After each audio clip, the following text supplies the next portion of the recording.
بسم اللہ والصلاۃ والسلام علی رسول اللہ صلی اللہ علیہ وآلہ وسلم۔ قرآن پاک کا مختصر اور جامع مطالعہ، اس کا سفر جاری و ساری۔ سورہ بقرہ کی آیات 228 اور 229 آج کا ہمارا موضوع۔ رب اشرح لی صدری ویسر لی امری واحلل عقدۃ من لسانی یفقہوا قولی۔ اعوذ باللہ من الشیطان الرجیم، بسم اللہ الرحمن الرحیم۔ والمطلقات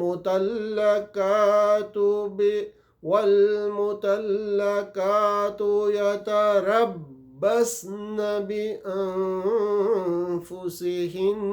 ثلاثة قروء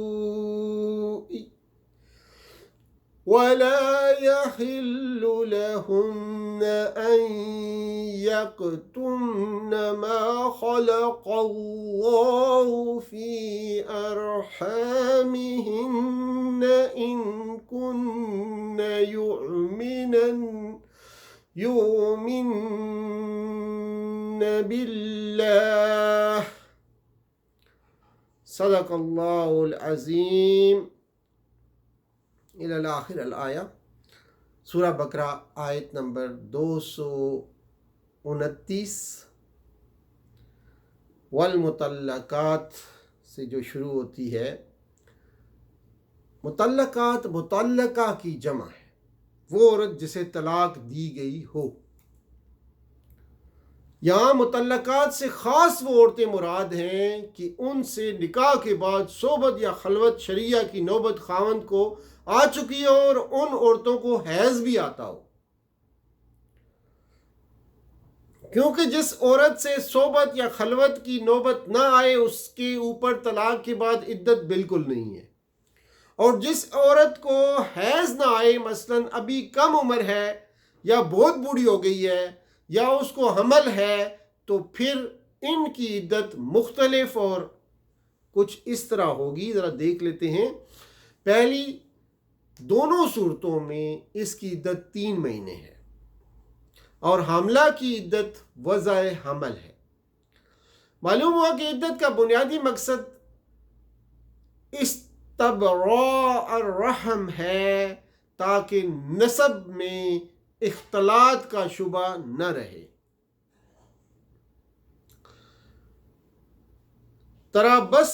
تربص جو ہے انتظار کو کہتے ہیں۔ قروء قرع کی جمع ہے، اس کی اصل معنی حیض کی ہے۔ یہاں بھی اس سے مراد حیض ہی ہے، اس لیے عورت کے حاملہ ہونے یا نہ ہونے کا اصل فیصلہ حیض ہی سے ہوتا ہے۔ 3 حیض کی مدت سے اصل مقصود یہ معلوم کر لینا ہے کہ عورت حاملہ ہے کہ نہیں۔ اس وجہ سے ان مطلقات کے ایمان اور اسلام کا یہ لازمی تقاضا ہے کہ وہ اپنے حمل کو نہ چھپائیں۔ یہاں ماں کا کلمہ حیض اور حمل دونوں کے لیے شامل ہے کہ اپنے حمل کو بھی نہ چھپائیں اور حیض کو بھی نہ چھپائیں۔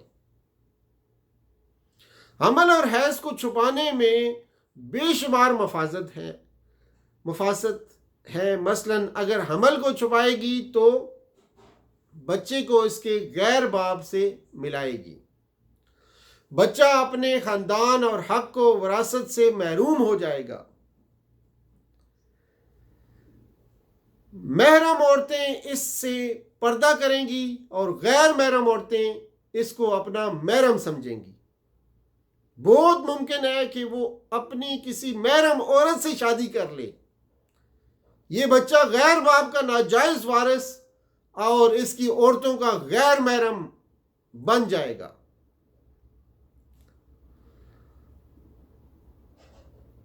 حمل چھپا کر جس دوسرے مرد سے شادی کرے گی تو یہ شادی حرام ہوگی، اور دوسرے آدمی کا اس کے ساتھ جمع کرنا زنا ہوگا۔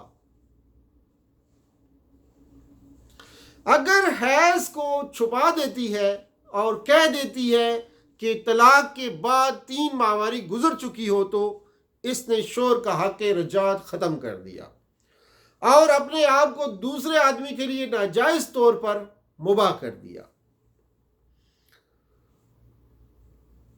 اگر کہتی ہے کہ ابھی 3 ماہواری نہیں گزری ہے، حالانکہ گزر چکی ہو، وہ ناحق نان نفقہ لینا چاہتی ہے جو اس کے لیے حرام ہے، اور اگر شوہر اس سے رجوع کر لیتا ہے تو اس کے ساتھ ہم بستری حرام ہوگی۔ عدت گزرنے کے بعد عقد جدید ضروری ہوگا۔ یہ آیت اس بات کی دلیل ہے کہ 3 حیض کی مدت پوری ہو جانے کے سلسلے میں عورت کی بات مانی جائے گی اور اکیلے اس کی گواہی کافی ہوگی۔ اس مدت کے دوران شوہر کو رجوع کا حق حاصل ہے، بشرطے کہ وہ صحیح تعلقات کا خواہش مند ہو۔ رجوع کا یہ حق طلاق رجعی کے ساتھ مخصوص ہے۔ طلاق بائن میں شوہر کو رجوع کا حق نہیں، البتہ نکاح کے ذریعے آپس میں دوبارہ رشتہ کر سکتے ہیں۔ یہ مدت اس لیے بھی بڑھائی گئی ہے کہ اگر طلاق کا باعث وقتی ناراضگی ہے تو وہ دور ہو جائے، فریقین ٹھنڈے دل سے اپنے معاملے پر نظر ثانی کر لیں۔ رجوع کے لیے شرط ہے کہ با ارادہ اصلاح ہو، عورت کو تنگ کرنا اور ستانا نہ ہو۔ عورت کو مزید ستانے کے لیے رجوع کرنا اللہ کی ناراضگی کا باعث ہے۔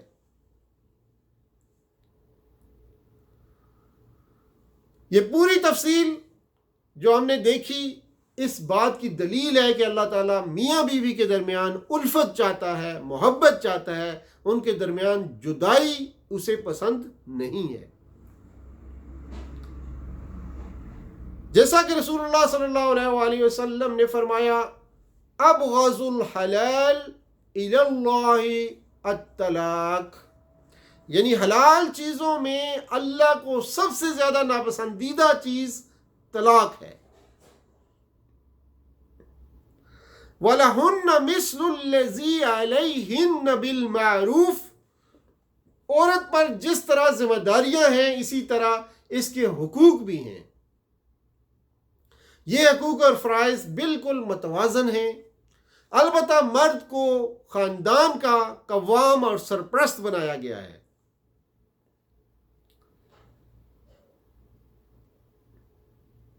آیت نمبر 229، زمانہ جاہلیت میں طلاق کا طریقہ عرب میں نہایت کبھی دستور تھا کہ عورت کی طلاق کی کوئی حد نہ تھی۔ جب دل چاہتا طلاق دے دیتے، جب دل چاہتا رجوع کر لیتے۔ وہ لوگ عورت کو طلاق دیتے اور جب عدت گزرنے کے قریب آتی تو پھر رجوع کر لیتے۔ اس طرح عورت کو تنگ کرتے رہتے تھے۔ اس ظلم کو ختم کرنے کے لیے یہ آیت نازل ہوئی کہ رجوع کا حق صرف 2 طلاق میں ہے، تیسرے کے بعد حق نہیں ہے۔ طلاق اللہ کے نزدیک انتہائی ناپسندیدہ عمل ہے، اس لیے کہ تمام معاشرتی زندگی کی بنیاد پاکیزہ رشتے پر ہے۔ اگر بامر مجبوری اس کے ٹوٹنے کی نوبت آ جائے تو ایک ہی دفعہ اس رشتے کو مکمل ختم نہ کریں بلکہ صرف ایک طلاق دے دیں، وہ بھی حالت حیض میں نہ دیں بلکہ طہر کا انتظار کریں۔ پھر دوسرا طہر آ جائے تو اس میں دوسری طلاق دے دیں، پھر تیسرے طہر میں یا تو رجوع کر لیں یا بھلے طریقے سے اس کو رخصت کر دیں۔ اس صورت میں 2 بار دوبارہ نکاح کی گنجائش باقی رہے گی۔ مراجعت کی شکل میں معروف کی پابندی کی ہدایت کی گئی ہے، یعنی اس سے مقصود بیوی کو ملائم رکھنا اور دکھ دینا نہ ہو، بیوی کو معلق رکھنا اور دکھ دینا نہ ہو۔ اگر رخصت کرنا ہی فیصلہ ہوا ہے تو اس کے مہر کے ساتھ اس کو کچھ ہدیہ بھی دے کر رخصت کیا جائے۔ دوران رشتہ اس بیوی کو شوہر کی طرف سے جو کچھ بھی دیا گیا ہے وہ واپس لینا حرام ہے۔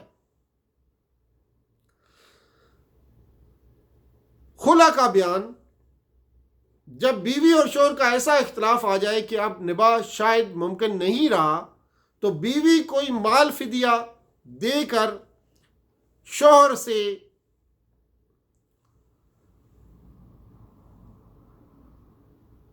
مراجعت کی شکل، یعنی اس اگر رخصت کرنا ہی مقصود ہے، جیسے ابھی ہم بات کریں خلا کی، خلا کا بیان جب بیوی اور شوہر کا ایسا اختلاط آ جائے کہ اب نباہ شاید ممکن نہیں رہا تو بیوی کوئی مال فدیہ کے طور پر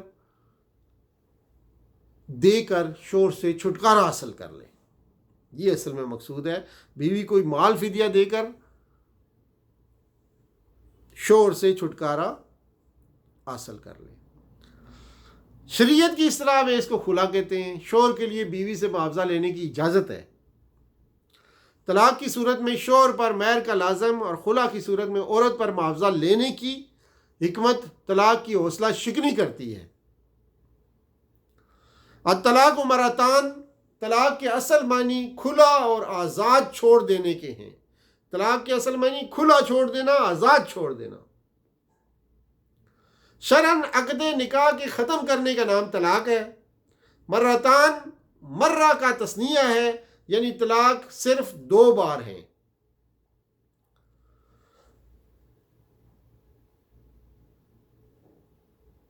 فَإِمْسَاكَ بِمَعْرُوف اور تسریح بے احسان کا کیا مطلب ہے؟ امساک روکنے اور پکڑ رکھنے کو کہتے ہیں۔ تسریح کسی چیز کو کھلا چھوڑنے اور آزاد کرنے کو کہتے ہیں۔ ان لفظوں کو دیکھیے ذرا، افتدت فدیہ سے ہے، معاوضہ دینے کو کہتے ہیں۔ معنی اس طرح ہے کہ ان دونوں پر کوئی گناہ نہیں، عورت کچھ مال دے کر شوہر سے طلاق حاصل کرے،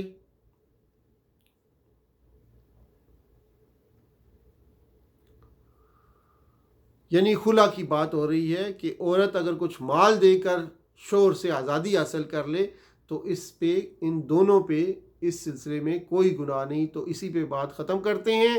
وآخر دعوانا ان الحمدللہ رب العالمین وصلی اللہ تعالی علی خیر خلق محمد وعلی آلہ واصحابہ اجمعین برحمتک یا ارحم الراحمین۔ والسلام علیکم ورحمۃ اللہ وبرکاتہ۔